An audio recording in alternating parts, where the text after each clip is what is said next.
Welcome to Clare Knows How to Read, a spin-off of Transqat the Podcast. So many queer-themed books, so little time. I buy them, I read them, all you need to do is listen. Today, I'm looking at an icon of the 1990s DIY lesbian comic scene, the first collection of Hothead Paisan, Homicidal Lesbian Terrorist. Diane DiMassa, who grew up about an hour from here in West Haven, Connecticut, published 21 issues of the strip between 1991 and 1998. They were collected by Cleis Publishing into 2 volumes, this one and Revenge of Hothead Paisan. A 456-page edition reproducing all the material was published last year by New York Review Books.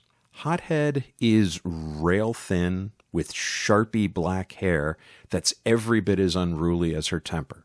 The character originated in DiMassa's journals as a form of rage therapy. Hothead, as the name suggests, reacts.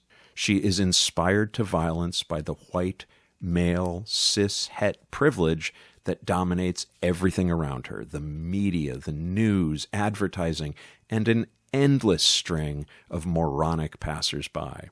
Equally infuriating to her is the way that cis-het women accept and encourage this behavior in men. The injustice is systemic and omnipresent, and Hothead reacts with whatever weapon is at hand. Axes, firearms, a baseball bat, her blind friend's cane. In one instance, a can of Lysol. In one issue, she tries to develop the ability to make people combust with the power of her mind.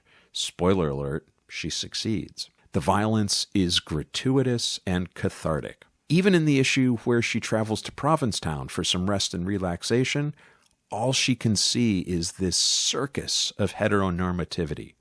The P-Town gays try to ignore it because they're making big tourist dollars. But Hothead isn't having it. She says, "It's not enough that they own the rest of the world. No, they have to come to our turf and piss on our fire hydrants." 2 exclamation points. There are a lot of exclamation points in Hothead Paisan. Hothead is the id.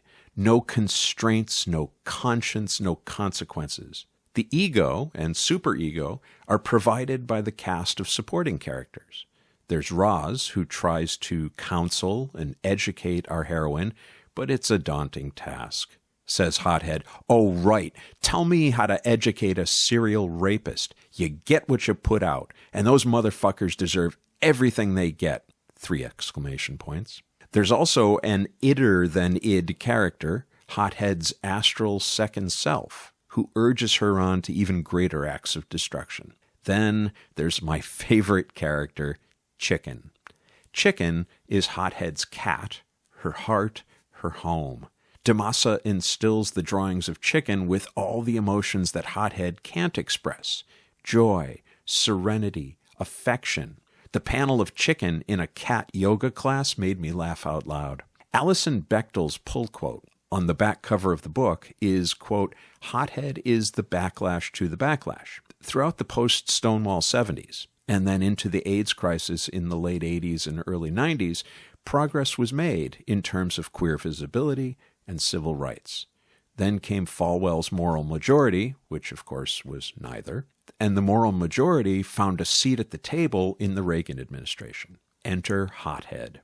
In some ways, the world has changed very little in the 35 years since this strip debuted. A rapist and close friend of a pedophile can attain high office. White Christian nationalism has an even more prominent seat at the table. And the airwaves, or whatever it is podcasts travel on, are filled with whinging white men presenting themselves as victims. Incel culture is real. 2026 is a rewarding time to revisit Hothead Paisan. On the other hand, we do live in a time when fanatics feel justified in addressing their grievances through violence. Mass shootings, assassination attempts, insurrections at the Capitol.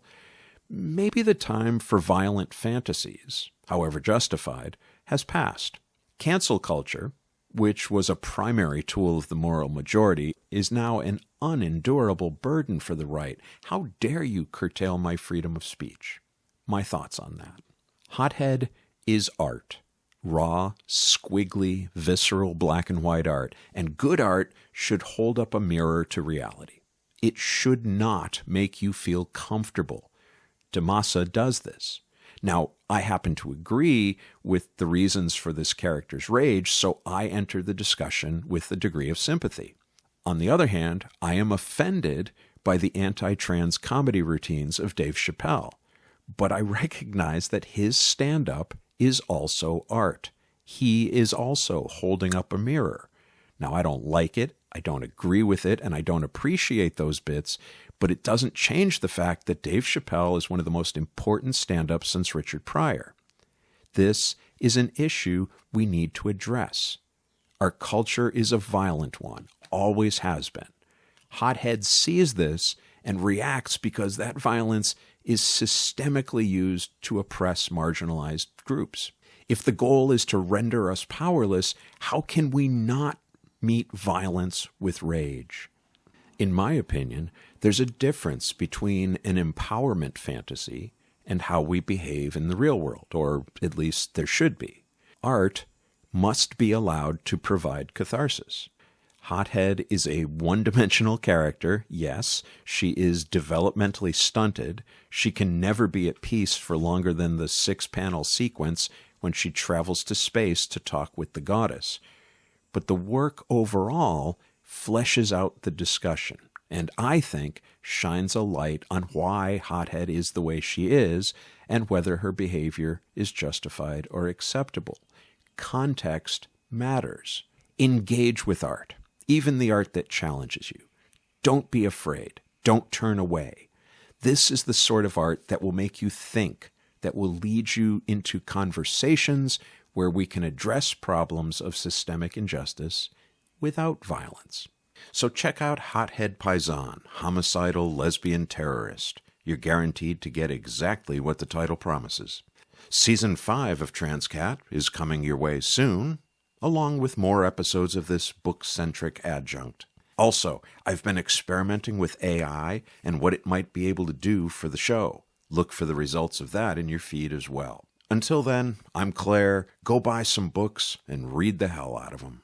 Well, you got questions burning on your mind. Can't find the answers, Lord, they're hard to find. She can see between the lines of faded ink, knows just what the author really tried to think. If you need that wisdom, plain and true, you know that Clare knows how to read for you.